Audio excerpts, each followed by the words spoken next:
સુરતના સિંગણપુર વિસ્તારમાં ગુજરાત એટીએસ દ્વારા એક આંતરરાષ્ટ્રીય સ્તરના ગેરકાયદેસર નિકાસ કૌભાંડનો પર્દાફાશ કરવામાં આવ્યો છે।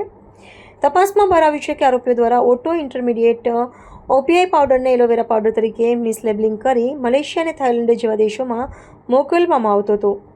આ કેસમાં એટીએસ દ્વારા મુખ્ય સૂત્રધાર નિકુંજ હરેશભાઈ ગળિયાની ધરપકડ કરવામાં આવી છે। તપાસમાં બહાર આવ્યું છે કે આ નેટવર્ક મલેશિયાના નાર્કો કાર્ટેલ્સ સાથે જોડાયેલું છે, જે ભારતથી મોકલવામાં આવતા હતા। આ કેમિકલનો ઉપયોગ નશીલા પદાર્થો બનાવવા માટે કરતા હોવાની આશંકા છે। એટીએસની તપાસ મુજબ મુખ્ય આરોપી નિકુંજ ગળિયા પોતાની કંપની DWN બાયોસાયન્સના નામે છેલ્લા 15 મહિનાથી આ કૌભાંડ ચલાવી રહ્યો હતો।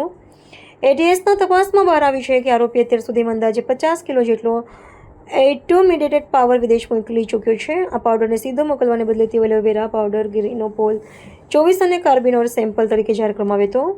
મુંબઈ એરપોર્ટ પર કસ્ટમ્સ સમક્ષ ખોટી જાહેરાત કરી અને બોગસ બિલ બનાવીને આ માલ બાય એર વિદેશ રવાના કરવામાં આવતો હતો। હાલ તો આરોપીની ધરપકડ કરી એટીએસે કોર્ટમાં રજૂ કરી રિમાન્ડની માંગણી કરતા કોર્ટે 2 દિવસના રિમાન્ડ મંજૂર કરતા એટીએસે વધુ પૂછપરછ હાથ ધરી છે। તો આરોપી તરફ એડવોકેટ કેતન રેશમવાળાએ કોર્ટમાં દલીલો કરી હતી।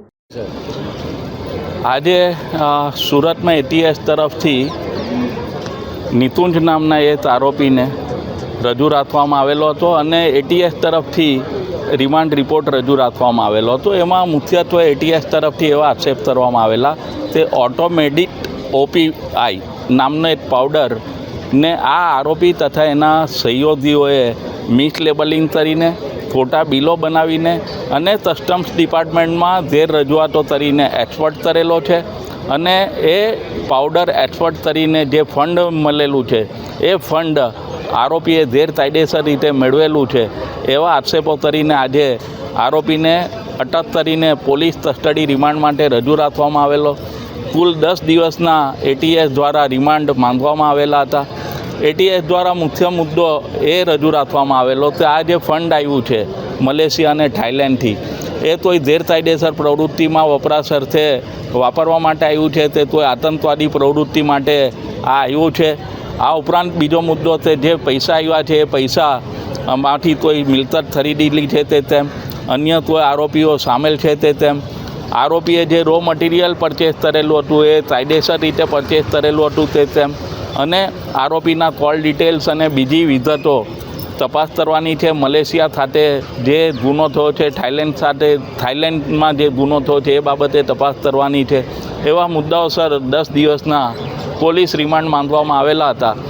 આજે અમો તરફથી આરોપી તરફથી એવો બચાવ લેવામાં આવેલો કે જે પાવડર પ્રશ્ન હેઠળ છે એ પાવડર સરકાર દ્વારા પ્રતિબંધિત પાવડરની વ્યાખ્યામાં આવતો નથી।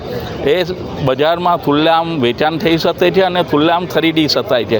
આ ઉપરાંત અમારા તરફે એવી રજૂઆત થયેલી તે એનું ઇમ્પોર્ટ કરવું તે એક્સપોર્ટ કરવું પણ સરકાર દ્વારા પ્રતિબંધિત નથી। તો જે અમારા દ્વારા પ્રક્રિયા કરવામાં આવેલી છે એ કોઈપણ રીતે ગુનાહિત વ્યાખ્યામાં આવતી નથી અને જે ફંડ આવેલું છે એ ફંડ અમારા બેંક અકાઉન્ટમાં આવેલું છે, એના અમે પુરાવા રજૂ કર્યા છે। અમે એવી પણ રજૂઆત કરી છે અમે જે રો મટીરિયલ પરચેસ કર્યું છે એ રો મટીરિયલ પણ અમે જીએસટી બિલથી પરચેસ કરેલું છે, એના પણ પુરાવા અમે એટીએસને આપ્યા છે।